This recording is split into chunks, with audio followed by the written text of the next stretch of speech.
Bailey, I want to dig into the 2000 election compared to this 2020 election cycle. What's the same and what's different this time?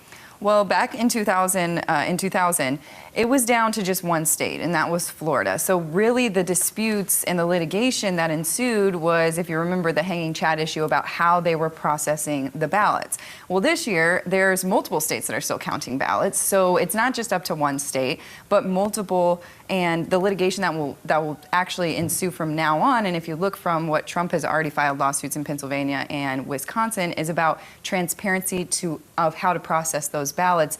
But it will be mostly centered around mail-in ballots, which is different than 2000. But what is the same is the actual process. How do we count and how do we recount? So that's mainly the similarities and differences there. Okay, so you also talked about the Electoral College situation right now. Kind of go over again the different scenarios as states continue to count ballots. Right. Well, the obvious first scenario would be the first candidate to reach 270 Electoral College votes, which from now on would kind of run like a normal election, despite all of the slowdowns and the limbo that we're in right now.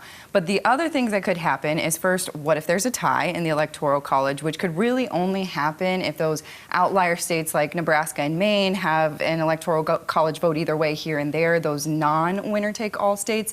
Or if, say, one or two states don't get their certified votes in by the time the Electoral College actually votes on December 14th, then essentially those Electoral College votes would be taken out of the equation entirely.